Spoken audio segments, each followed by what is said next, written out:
On le sait depuis un moment, derrière les paillettes et les spotlights de l'industrie du spectacle, il y a des côtés sombres et des histoires parfois malsaines. Le récent scandale qui a éclaté autour de Sean Diddy Combs, mania du hip-hop et fondateur du célèbre label Bad Boy Records, s'ajoute à une liste malheureusement de plus en plus longue. S'il a façonné les carrières de nombreux artistes de renom, Diddy se trouve aujourd'hui au cœur d'une tempête juridique et médiatique, qui pourrait flétrir à tout jamais sa réputation et saper les fondations de l'empire qu'il a construit sur plusieurs décennies. Celui qu'on surnomme Puff Daddy ou P. Diddy et à qui tout semble sourire fait face à une série d'accusations tellement choquantes qu'on a du mal à y croire. Il est accusé par plusieurs femmes de viol, d'agression, de trafic sexuel et d'abus sexuels, ainsi que d'autres méfaits du même type. Les allégations portées sont graves et nombreuses. Selon les accusateurs, Diddy aurait utilisé son pouvoir et son influence pour commettre toutes les atrocités qui lui passaient par la tête. Au centre de l'affaire, il y a Cassandra Ventura, qui n'est rien moins que son ex-compagne. Elle accuse le célèbre rappeur de l'avoir systématiquement abusé, physiquement et psychologiquement, tout au long de leur relation.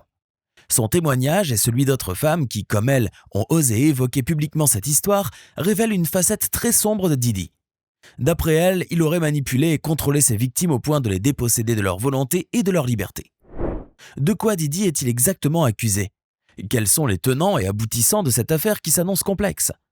Et quelle est la conséquence de cette tourmente judiciaire sur le chanteur ? Est-il fini comme l'a déclaré une productrice au New York Times ? Il y a quelques semaines, la police fédérale armée jusqu'aux dents a fait une brusque irruption dans les résidences de luxe de Diddy à Los Angeles et Miami. C'est dire à quel point le chanteur est perçu comme un individu instable et dangereux. Depuis novembre dernier, plusieurs accusations graves, émanant de différentes personnes, sont sorties dans la presse. Pas moins de 8 femmes ont porté plainte à travers 6 actions en justice et toutes l'accusent de violences sexuelles. Loin de l'image publique de l'artiste, ces révélations brossent le portrait d'un prédateur, usant de son pouvoir et de son statut pour abuser et manipuler les femmes. L'un des aspects les plus alarmants des allégations est l'accusation de trafic sexuel. Selon les témoignages, Diddy aurait organisé des soirées où des individus étaient contraints à des actes sexuels contre leur volonté. Non seulement ils y étaient forcés, mais ils étaient filmés. Ce ne sont pas simplement des abus isolés, mais des habitudes perverses systématiques. Les victimes parlent d'humiliation publique. Diddy dégradait ses victimes devant des pairs ou ses collègues pour miner leur confiance et leur autonomie. De plus, ces humiliations s'accompagnaient de manipulations psychologiques calculées. Diddy jouerait avec les émotions de ses victimes, et comme il les droguait, il les laissait douter de leur propre mémoire et de leur raison. Plus sadique encore, Diddy les poussait à croire que leur seule valeur résidait dans leur soumission à ces jeux cruels et déshumanisants. Tout cela a eu des effets néfastes sur la santé mentale de ces malheureuses femmes. Beaucoup d'entre elles parlent de stress post-traumatique, de lutte continue contre l'anxiété, la dépression, et pour n'en rien arranger, elles n'osaient pas s'exprimer. En effet, elles étaient trop intimidées pour parler et craignaient des représailles non seulement de la part de Diddy, mais de son réseau d'influenceurs et de protecteurs au sein de l'industrie. Aujourd'hui, la parole s'est libérée et tous les méfaits de Sean Combs sont connus. La première à briser le silence fut Casey, ex-compagne de Diddy, qui l'a accusé d'agressions sexuelles répétées et de traite humaine. Elle affirme que les abus ont commencé dès 2005 et se sont étendus sur une décennie. 10 années de cauchemar durant lesquelles elle a subi toutes les formes d'abus. En plus de cela, son ex-compagnon aurait exercé sur elle un contrôle coercitif. Il l'isolait de ses proches, surveillait ses communications, entravait son indépendance et contrôlait tous les aspects de sa vie. Il utilisait la terreur pour la soumettre et faisait de même avec ses subordonnés, ses collègues et une bonne partie de son entourage. Ce qu'il voulait, c'était dominer les autres par la peur. Et pour ce faire, il n'hésitait pas à recourir à des actes de violence dont les détails sont glaçants. Casey, en quête de justice, a inclus dans sa poursuite judiciaire non seulement Sean Combs, mais plusieurs des entités commerciales qu'il dirige. Bad Boy Entertainment, Bad Boy Records, Epic Records, Combs Enterprises et DoCorps. Ce n'est pas anodin car, d'après elle, il existe une complicité généralisée dont Diddy aurait profité. Ainsi, toutes les personnes proches de lui y pourraient avoir facilité ou au moins fermé les yeux sur ses actions répréhensibles. La plainte détaille des événements particulièrement sordides. Diddy aurait organisé des freak-off, des rencontres sexuelles forcées pour Casey avec des travailleurs du sexe, tandis que lui-même, Diddy, se livrait à des actes de voyeurisme. Ces séances avaient lieu régulièrement, une fois par semaine, dans des hôtels de luxe à travers le pays. Casey étant forcé d'effacer sans cesse les preuves de ces actes dégradants de son téléphone et subissait pour cela une forme de torture psychologique. Ces événements ne se déroulaient pas en toute discrétion, bien au contraire. En 2016, une altercation violente s'était produite. Diddy avait infligé un œil au beurre noir à Casey. Il était ivre et en colère et saccageait le corridor de l'hôtel. Casey, terrifié et désespéré, avait tenté de fuir. Tout le personnel hôtelier avait assisté à cette scène, mais Didi, résolu à étouffer l'affaire, aurait dépensé 50 000 $ pour effacer les images de surveillance. Pour échapper à cette vie horrible, Casey a plongé dans la drogue et l'alcool. L'abus de substances était devenu pour elle un moyen d'anesthésier ses sentiments et de survivre au jour le jour. Le point culminant de cette série d'abus est survenu en 2018 lorsque Didi est entré de force chez Casey et l'a violée, en dépit de ses protestations répétées et de ses tentatives de le repousser. Cet acte dévastateur a marqué la fin de leur relation toxique. Par la suite, Casey a rompu tout lien professionnel et personnel avec Didi et ses entreprises. Peu après les déclarations de Casey, Joy Dickerson-Neal, à son tour, prend la parole et accuse Didi de l'avoir drogué et violé en 1991. Il aurait filmé allègrement la scène avant de la partager avec son cercle d'amis. D'autres accusations suivirent en novembre et décembre, émanant de 5 autres femmes. Leur discours n'est pas différent. Elles évoquent aussi des histoires de viols, parfois collectifs, des agressions physiques et des pressions psychologiques terribles. Giflées, battues, recevant même des coups de pied au visage, des coups de ceinture et des jets de chaussures, elles soutiennent que Didi était dangereux et imprévisible, extrêmement brutal, et qu'il devenait incontrôlable quand on contrariait ses volontés.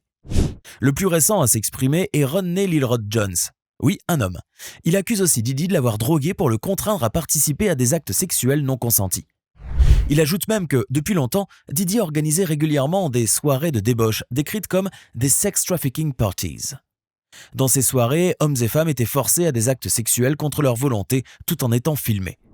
À travers tous ces récits, on comprend qu'il ne s'agit pas là d'abus isolés et de fantaisies perverses passagères, mais d'une habitude systématique, d'un modus operandi bien ficelé. Jones affirme d'ailleurs détenir des preuves concrètes de ces actes sous forme de vidéos et d'enregistrements audio.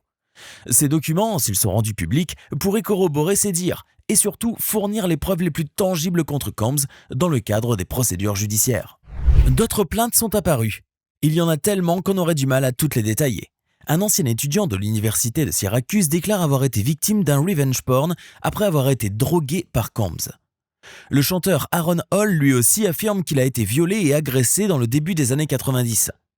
Une autre plainte concerne les pratiques professionnelles de Combs. Une ancienne employée l'accuse de harceler sexuellement et physiquement les membres de son personnel. Une autre femme, Virginia V., déclare que Didi l'avait physiquement maltraitée à un point tel qu'elle avait du mal à respirer. Il lui avait piétiné le ventre très fort jusqu'à lui en couper le souffle. « Je ne pouvais pas respirer, dit-elle. Il n'arrêtait pas de me frapper. » Cindy Ruella, l'ancienne chef personnelle de Combs, l'a poursuivi pour harcèlement sexuel et autres infractions en 2017, alléguant qu'il l'obligeait à lui servir de la nourriture, à lui et ses amis, immédiatement après des activités sexuelles, et tout cela dans les circonstances les plus dégradantes. Dans des incidents un peu plus anciens, il aurait agressé l'entraîneur de football de son fils et le président d'Interscope Records. Il lui aurait même jeté à la tête une chaise, un téléphone et une bouteille de champagne. Alors, face à ce déluge d'incriminations, Sean Combs a réagi comme le font toutes les célébrités qui se trouvent dans la même tourmente. Il a opté pour une stratégie de défense ferme. Et à travers ses avocats et ses déclarations personnelles, il a nié toutes les accusations. Pour lui, les poursuites sont sans fondement et la motivation de ses détracteurs est claire. Ils cherchent tous une ponction financière. Les avocats de Didi affirment que leur client est une victime pure et simple de chantage médiatique et judiciaire. La position des avocats se comprend, mais Sean Combs n'aurait-il rien à se reprocher? Il est permis d'en douter. Il y a en particulier une circonstance qui peut mettre la puce à l'oreille. C'est que, un jour seulement après que Casey, l'ex-compagne de Didi, a déposé sa plainte, celui-ci a aussitôt cherché à conclure avec elle un accord à l'amiable, dans le but d'éviter un procès potentiellement long et médiatisé. Cette résolution rapide soulève des questions. Ben Brafman, l'avocat de Didi, a pris soin de préciser que ce règlement n'était en aucun cas un aveu de culpabilité. Mais Casey avait pris la parole et l'histoire était déjà connue. Le règlement rapide de l'affaire entre Cassandra et Didi, loin de résoudre le problème, a aggravé les soupçons autour du chanteur. Il y a une question qu'il faut clarifier.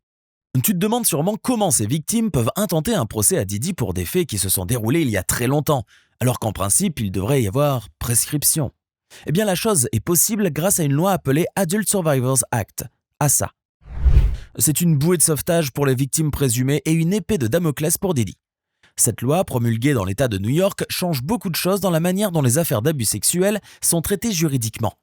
Elle permet une fenêtre de reprise, c'est-à-dire une période déterminée, dans notre cas 1 an, durant laquelle les victimes d'abus sexuels peuvent intenter une action civile contre leur agresseur, même si les faits se sont produits il y a longtemps et que le délai de prescription traditionnel est expiré. Comme tu le vois, l'ASA est donc un excellent moyen pour que les victimes obtiennent justice et réparation. Sans cette loi, cette affaire n'aurait probablement jamais existé. Alors que les plaintes se multiplient, Didi semble vraiment au pied du mur. Les procès sont en cours et les enquêtes sont ouvertes. Plusieurs questions restent encore en suspens. Les preuves seront-elles suffisantes pour apporter une condamnation ou Didi parviendra-t-il à démontrer son innocence face aux accusations ? Quoi qu'il en soit, l'image de Sean Combs a déjà subi un dommage considérable et très certainement irréversible. Et même s'il n'y a pas condamnation juridique tout au bout, sa carrière a sûrement été détruite. Il y a bien des exemples de célébrités qui ne se sont jamais vraiment relevées d'une telle situation indépendamment de leur culpabilité. On pense à Kevin Spacey, Johnny Depp, Louis C.K. ou encore Chris D'Elia. Et oui, l'opinion publique, une fois alertée, n'oublie pas facilement les récits d'abus, surtout dans une ère où la sensibilité aux questions de violence et de comportements inappropriés est très aiguë. Voilà, c'est la fin de la vidéo, on espère qu'elle vous a plu et édifié. Comme d'habitude, laissez vos remarques dans les commentaires. À votre avis, quel sort connaîtra Sean Combs ? Et bien sûr, n'oubliez pas de mettre un pouce bleu et de vous abonner si ce n'est pas déjà fait.